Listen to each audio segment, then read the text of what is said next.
Eu achei aqui duas reflexões de Santo Afonso Maria Ligório e eu não queria dispensar nenhuma, porque me veio ao coração todas as duas e todas as duas são belíssimas. Vamos estar falando um pouco agora sobre essa reflexão de Santo Afonso Maria Ligório. A primeira reflexão de Santo Afonso Maria Ligório que vamos refletir hoje é a esperança. Santo Afonso Maria Ligório escreve sobre a esperança e ele vai escrever especificamente assim: a esperança é uma virtude sobrenatural pela qual firmamos nas promessas de Deus. Esperamos confidamente a salvação eterna e todas as graças que necessitamos para consegui-la. Para nós persuadirmos da grande valor das virtudes e nos estimularmos à sua prática, consideramos motivos e objetivos as propriedades e o efeito da esperança.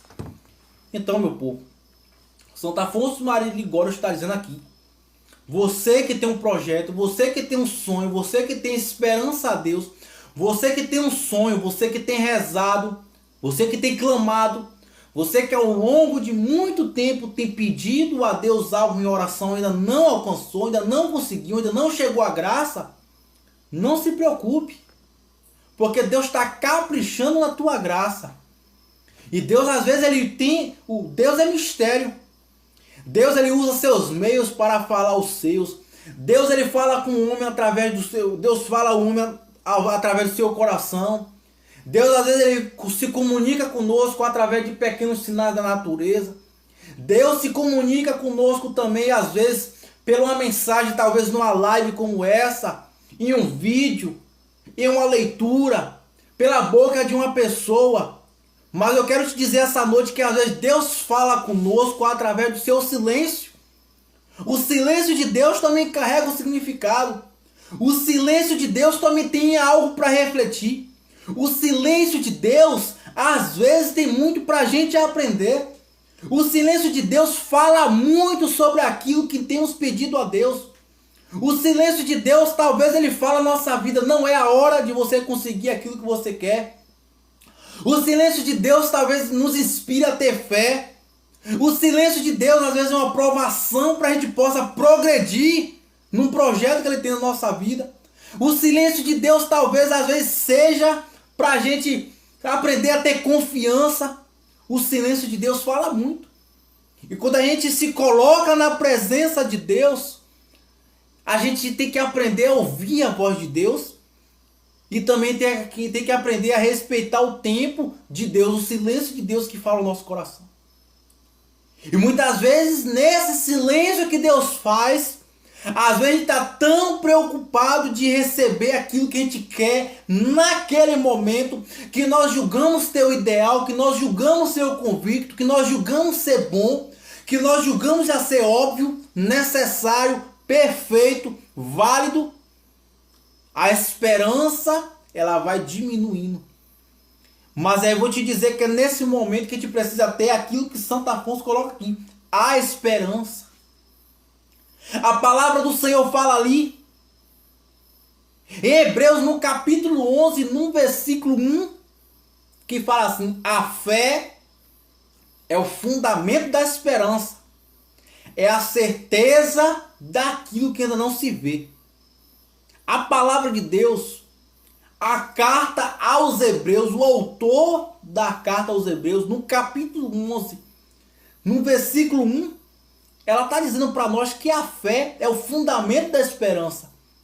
Então uma pessoa que não tem esperança, ela não tem fé, porque o fundamento da esperança é a fé. É uma certeza de alcançar aquilo que a gente não pode ver. A fé carismática, a fé sobrenatural, a fé que Deus infusa em nossa alma, escreve Santo Tomás de Aquino, que é um dom. São Tomás vai dizer que é um dom dado por Deus, a fé. Essa fé que Deus infunde em nós uma graça, Deus infunde em nós uma graça para nós acreditarmos. E essa fé é tão profunda que a gente já podemos gozar, nós já podemos louvar, nós já podemos glorificar, nós já podemos acreditar e obtermos algo sem ainda termos alcançado. É você olhar para um terreno baldio e dizer aqui, eu vou construir uma casa aqui. A pessoa que está ao seu lado fala assim, fulano tá maluco? Como é que tu vai construir uma casa aqui? O olhar da pessoa é só um terreno baldio. Mas o teu olhar da fé, que já tomou posse de Deus, pela graça de Deus, aquilo já está alcançado. É olhar assim, eu acredito na libertação daquela pessoa. E o olhar da fé é você já glorificar Deus. Eu já te vejo liberto. Eu já vejo as correntes quebradas. Eu já consigo enxergar o agir de Deus na tua vida. Porque Deus não é homem para mentir, diz a Sagrada Escritura. E se tu tem colocado o joelho no chão, que tua esperança não desfaleça, mas pelo contrário, que ela cresça. A Sagrada Escritura fala em Hebreus, no capítulo 11, no versículo 6, que diz, ora, sem fé é impossível agradar a Deus. Sem fé não agradamos a Deus. Porque uma vez que a gente se coloca na presença de Deus, uma vez que a gente se coloca diante do molde de Deus, Deus ele vai nos provar. É aquilo que ele fala na Sagrada Escritura, ali em Eclesiástico, no capítulo 2, no versículo 3. Sofre as demoras de Deus e espera com paciência, é o que fala a Sagrada Escritura. Sofrer as demoras de Deus e espera com paciência é o prêmio da fé. Se uma pessoa não tem esperança, ela não consegue esperar. Ela é afogada pela ansiedade carnal que afoba a sua mente. Mas Deus ele vai nos purificando. Ele vai nos modelando, ele vai nos edificando, ele vai nos santificando pela nossa perseverança no acreditar. E mesmo que nosso olho humano ele não consegue ver esperança nenhuma, através dessa reflexão hoje que você possa refletir aquilo que a Sagrada Escritura coloca ali no Salmo 120. O Salmo 120 ele fala assim, eleva meus olhos para o monte, de onde vem o Senhor. O Senhor é meu socorro que fez o céu e a terra. Olhe para o céu. É de lá que vem teu socorro. É de lá que vem o dedo onipotente de Deus. E vai chegar a tua hora. E que Deus hoje restaure a tua esperança. Porque Deus ele tem um projeto para cada um de nós.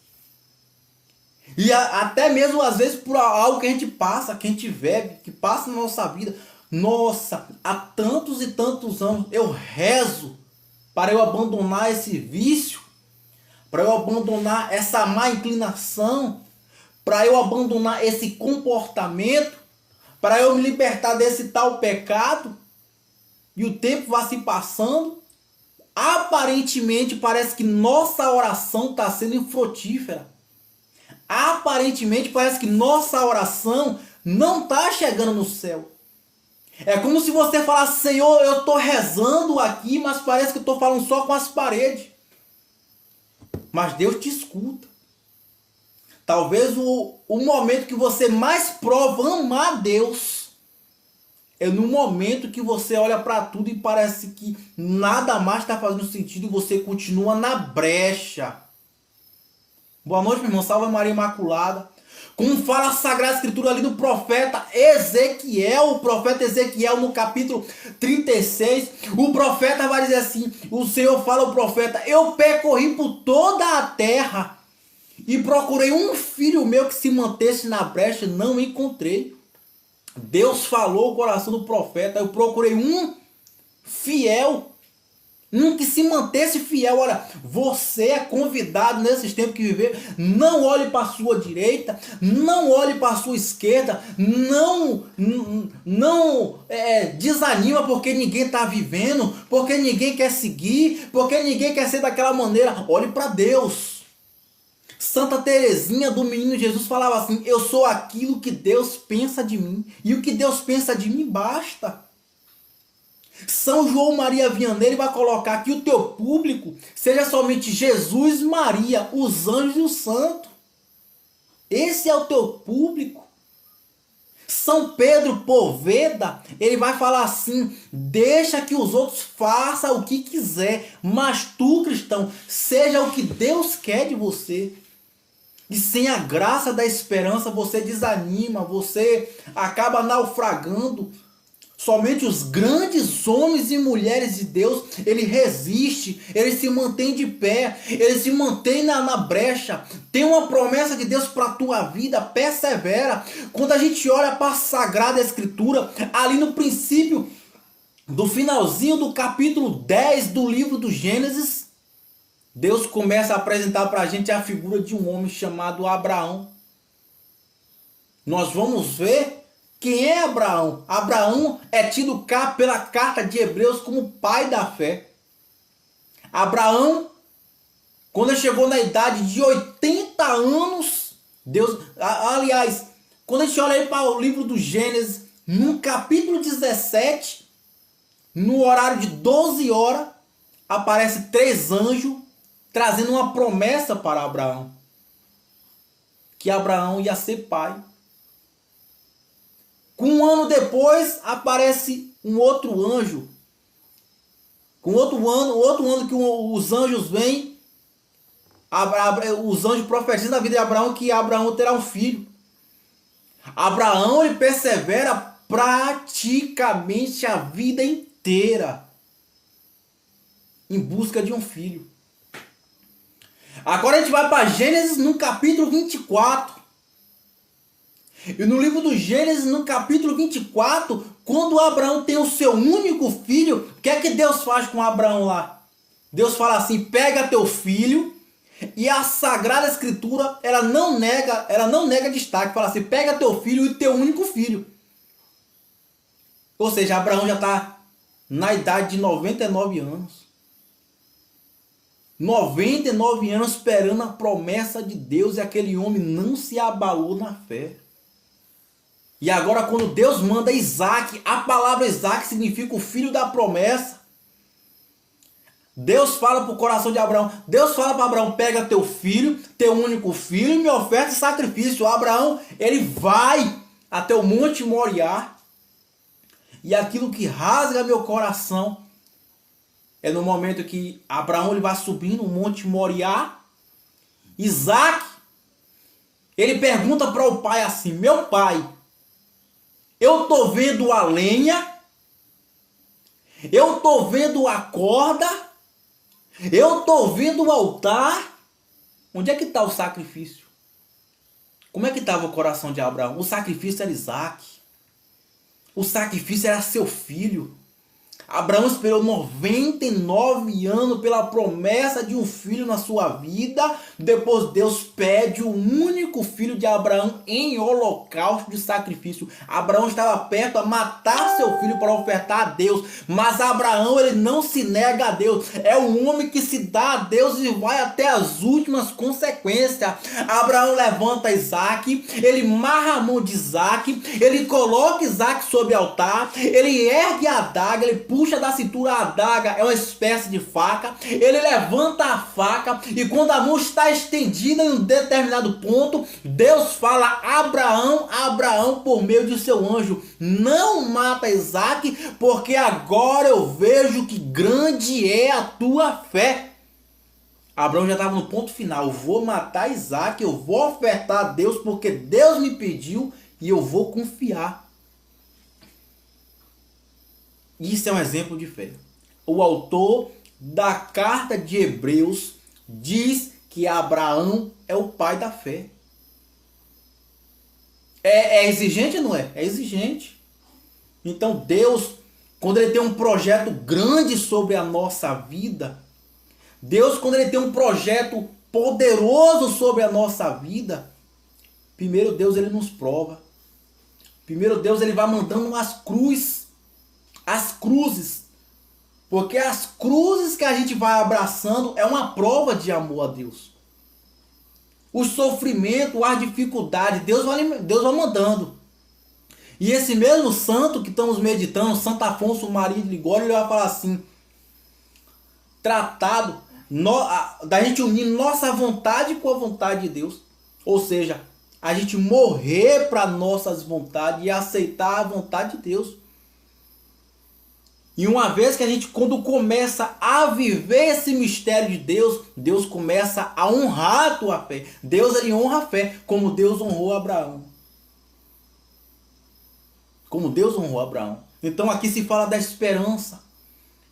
Então a gente vive no tempo onde a gente vê uma sociedade aparentemente perdida, aparentemente corrompida, aparentemente pagã, afastada de Deus. Parece que nós estamos sozinhos na fé. Às vezes até dentro da igreja parece que está sozinho, é sempre combatido, a gente é sempre perseguido, é sempre pisado, é sempre machucado, é sempre maltratado. As pessoas pensam, não, porque fulano é da igreja, ele pode ouvir tudo, ele pode passar tudo, ele não é gente, e aí fica catando defeito, vai perseguindo, vai apertando e vai esmagando e vai sufocando. Você vai orando, você vai jejuando, você vai pagando preço, e Deus do alto do céu vai te aplaudindo, porque Deus vai honrar a tua perseverança. Mantém tua esperança acesa. Qual é o projeto que Deus tem para tua vida é um mistério, mas o que hoje tem afogado a tua esperança, que caia por terra no sangue de Jesus. No sangue de Jesus, que possa lavar o projeto de Deus na tua vida. Qual é o projeto que você tem rezado há muito tempo e parece que está sendo oração infrutífera? Aos olhos humanos parece que nada está acontecendo, mas no céu, meu irmão, há um mover dos anjos ao teu favor.